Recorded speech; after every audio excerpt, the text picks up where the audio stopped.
जय हिंद साथियों। तो जो भी लोग 2026 जुलाई यानी अगले सीटेट में बैठना चाहते हैं, ये वीडियो उनके लिए काफी इंपॉर्टेंट होने वाला है, क्योंकि एग्जामिनेशन में बैठने से पहले आपको पता होनी चाहिए कि आपको जो एग्जाम है उस एग्जाम के सिलेबस में है ना, तो आपको पहले एग्जामिनेशन का सिलेबस पता होना चाहिए।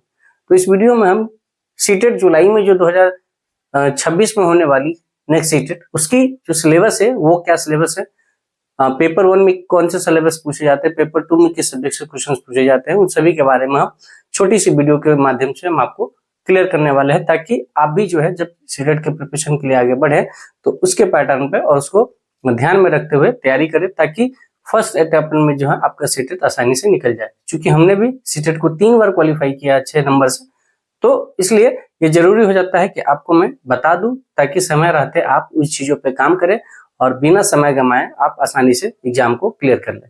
तो चलिए हम शुरू करते हैं। जैसा कि पता है कि सीटेट में जनरली कोई सिलेबस में बदलाव होता नहीं है। पेपर 1 है, अपन बता दूं कि पेपर 1 किसके लिए होता है। तो पेपर 1 यदि आप क्लास 1 to 5 के टीचर बनना चाहते हैं, यानी प्राइमरी के टीचर अगर बनना चाहते हैं तो आपको पेपर 1 देना होगा, और अगर 6 to 8 के टीचर बनना चाहते हैं तो पेपर 2 होगा। सीबीएसई यानी सीटेट जो है फिलहाल 2 कैटेगरी में एग्जाम होते हैं, एक प्राइमरी के लिए और एक 6 to 8 के लिए। अब पेपर 1 में जो है सीडीपी आपके 30 क्वेश्चंस पूछे जाते हैं, जिसके 30 नंबर मिलते हैं। उसके बाद लैंग्वेज 1 और लैंग्वेज 2 होता है, ठीक है, यानी भाषा 1 भाषा 2 होता है। तो लैंग्वेज 1 में आप हिंदी अंग्रेजी कुछ भी ले सकते हैं, और लैंग्वेज 2 में भी हिंदी अंग्रेजी के अलावा भी संस्कृत, मैथिली, तेलुगु, मतलब और भी जो अपनी अपनी भाषाएं होती है। तो 30 नंबर यहाँ से, 30 नंबर यहाँ से। उसके बाद मैथ्स पूछे जाते हैं 30 क्वेश्चंस, और आपके ईवीएस यानी इन्वायरमेंटल साइंस से 30 क्वेश्चन। कहें तो कुल 5 सब्जेक्ट से मिला के 5 विषय से आपके कुल 150 क्वेश्चंस पूछे जाते हैं, और आपके टोटल जो मार्क्स होते हैं टोटल मार्क्स भी सब कुल 150 होते हैं। आपको जो टाइम है वो 2 घंटे 30 मिनट का दिया जाता है, ठीक है। तो ये आपका पेपर 1 का सिलेबस रहा। अभी आप रुके रहिएगा, मैं बताऊंगा डिटेल में कि इसमें क्या पूछी जाती है। पेपर 2 के लिए again CDP 30 number, language 1 30 number, language 2 30 number. यहाँ पे जो है जो मैथ और ईवीएस अलग अलग होता है। यहाँ पे आपका ग्रेजुएशन पेपर जिस पेपर से होता है, जैसे ग्रेजुएशन में अगर आपने आर्ट्स का कोई विषय लिया है तो आपके एसएसटी पूछे जाएंगे, एसएसटी कुल 60 नंबर के, ठीक है। और यदि आपने साइंस या साइंस मैथ्स के किसी भी एक पेपर से आपने ऑनर्स किया है तो पूरे 60 नंबर आपके साइंस और मैथ मिला के होंगे, 60 नंबर, ठीक है। तो यहाँ भी आपके कुल हो जाते हैं, मतलब ये 60 और इन दोनों में से कोई एक, तो 90 और 60 हो गया। यहाँ भी 150 क्वेश्चन आपके पूछे जाते हैं, बराबर इक्वल टू 150 मार्क्स रहते हैं, ठीक है। यहाँ भी आपको 2 घंटे 30 मिनट का समय दिया जाता है, ठीक है। दोनों में आपके क्वालिफिकेशन मार्क्स आपके जनरल के लिए 90 मार्क्स होते हैं, है ना, और बाकी कैटेगरी के लिए 82 मार्क्स लाने होते हैं पास होने के, ठीक है। सर ये तो सिलेबस हो गया मोटा मोटी। अब सीडीपी क्या होता है, तो चाइल्ड डेवलपमेंट एंड पेडागोजी के नाम से इसको जानते हैं।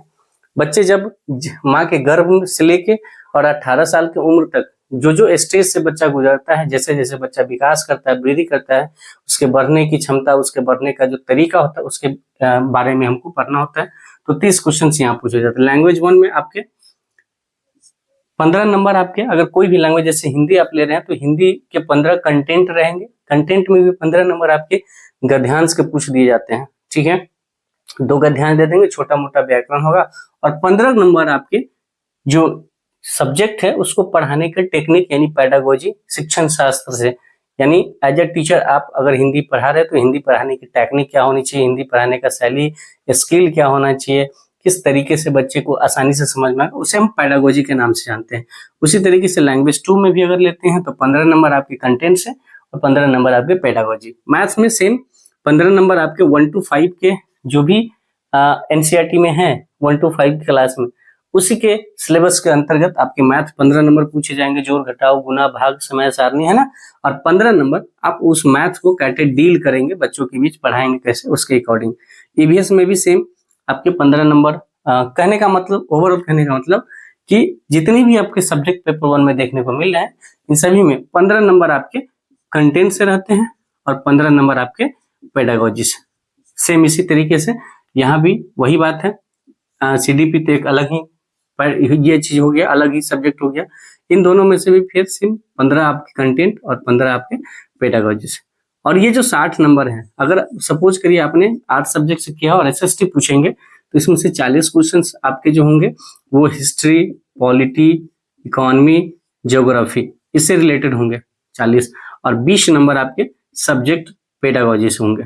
ठीक है, पेडागोजी से यानी उस सब्जेक्ट को पढ़ाने का।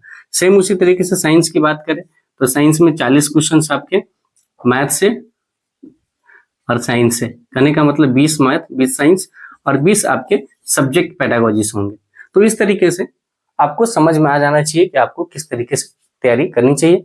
ये आपका सीटेट जुलाई 2026 का सिलेबस है, इसके अकॉर्डिंग आप तैयारी करेंगे और आई होप कि आप लोग बहुत अच्छे से इस पैटर्न को फॉलो करेंगे। इसको तैयारी कैसे करना है, तो सबसे पहले आप प्रीवियस ईयर क्वेश्चन को लगाइए। प्रीवियस ईयर क्वेश्चन लगाने से आपको पता चलेगा कि आप कितने पानी में है, कितने क्वेश्चन आपसे बन रहे, कौन से सेक्शन आपका वीक है, कौन सा सेक्शन आपका स्ट्रांग है। उसके अकॉर्डिंग आप अपनी आगे तैयारी को कंटिन्यू कर सकते हैं। बाय द वे, अगर आपको पता आपको अगर स्ट्रेटजी चाहिए सीटेट का कि आप कैसे सीटेट पास कर सकते हैं पहली बार में, तो हम नेक्स्ट वीडियो में लाने का प्रयास करेंगे। टिल देन आप खुश रहिए, मस्त रहिए और अपने पढ़ाई में पूरी तरीके से व्यस्त रहिए। मिलते हैं नए वीडियो में नए टॉपिक के साथ, तब तक के लिए धन्यवाद।